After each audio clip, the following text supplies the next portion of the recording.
one of the overarching rules governing this pleasure-pain balance is that it wants to remain level. How come we don't have a natural or, just a natural limiter for dopamine? It seems like with food, even if we are chasing dopamine with food, eventually you'll get full and you can't eat anymore.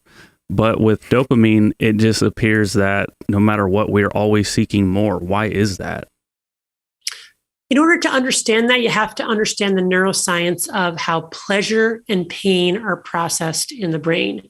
And one of the most interesting findings in neuroscience in the last half century or so is that pleasure and pain are co-located, which means the same part of the brain that processes pleasure also processes pain, and they work like opposite sides of a balance. So when we do something pleasurable, like eat ice cream, okay, that is going to tip our balance to the side of pleasure, and we're going to get a release of dopamine in our brain's pleasure pathway. But one of the overarching rules governing this pleasure-pain balance is that it wants to remain level, or what neuroscientists call homeostasis. It doesn't want to be tipped for very long to the side of pleasure or to the side of pain, and the brain will work very hard to do whatever it can to restore homeostasis. So when we do something pleasurable like eat ice cream and we get a release of dopamine, no sooner has that happened than our brain starts to down-regulate our own dopamine transmission and our own dopamine production, not just back to baseline levels, but actually below baseline levels. So we don't just run out of dopamine, we actually go into a dopamine deficit state. One of the ways to imagine that is that imagine there are these little gremlins hopping on the pain side of your balance to bring it level again, but the gremlins like it on the balance, so they stay on until it's tipped an equal and opposite amount to the side of pain. And that's that moment of wanting a second piece of chocolate cake or a second bowl of ice cream. That's that dopamine deficit state. If we wait, the feeling passes, the gremlins hop off, and homeostasis is restored.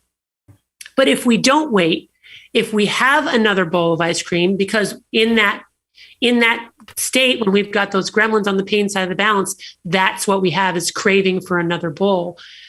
Then the second time, or maybe it's the 10th time, or maybe it's the 100th time, our brain remembers, and we don't get the same amount of pleasure, and we don't get it for as long a period of time. So with repeated exposure, and this is the second rule of the balance, with repeated exposure, that initial pleasurable feeling gets less intense and shorter in duration.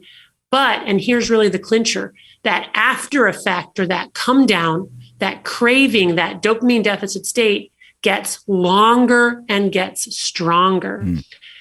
And if we then continue to try to chase that initial good feeling, we need more ice cream. We need more potent flavors. That's what's called tolerance over time.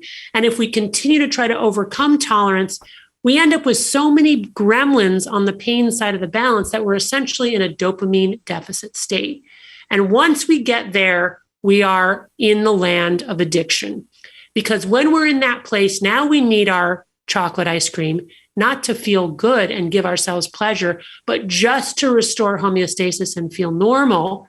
And when we're not eating ice cream, we experience the universal symptoms of withdrawal from any addictive substance: anxiety, irritability, insomnia, depression, and intense cravings for our drug of choice. And nothing else is pleasurable. So our focus has really narrowed on that bowl of chocolate ice cream.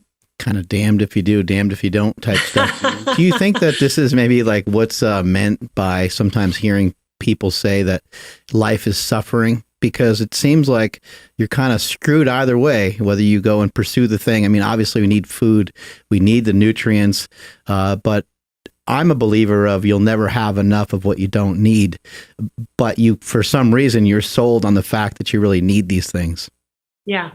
I mean, I think you're absolutely right. I mean, I think a reward structured life is ultimately not a happy life, although most of us structure our day around all kinds of rewards.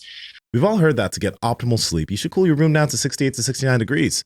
But that's not all you need to do. And that's why we've partnered with 8 Sleep mattresses. Now they have the Pod Pro and the Pod Pro Cover. And the amazing technology of this mattress allows you to cool the mattress down to 55 degrees or to have it as warm as 110 degrees. But the great thing is that the temperature changes through the night based off your actual body temperature to make sure that you get the most restful sleep possible. You fall asleep 32% faster and you move around 40% less when you're actually asleep. It's amazing. And Andrew, how can people get it? Yeah, this is amazing technology that actually changes its temperature based off of your sleep cycle.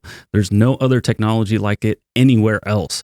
To take advantage of this, head over to 8sleep.com/power project. That's EIGHT sleep.com/power project. And you guys will receive $150 off this amazing technology. Links to them down in the description below. Let's get back to this video. And the reason for this is because of this pleasure pain balance, and that the way that the brain restores homeostasis, and homeostasis is the driving biological imperative for many physiologic and biological systems. But the way that the brain restores homeostasis is that there's a cost. What goes up must come down. For every pleasure, there is pain to pay. This kind of mechanism, if you think about it, millions of years ago, when, we lived, in this incredibly harsh world, when we were running from the saber-toothed tiger, when we had to, walk tens of kilometers a day just to find food, this is a great system because it guarantees that we will be eternal seekers, that no matter what we find that's good, after a while, it won't be good enough and we'll be off to the next thing.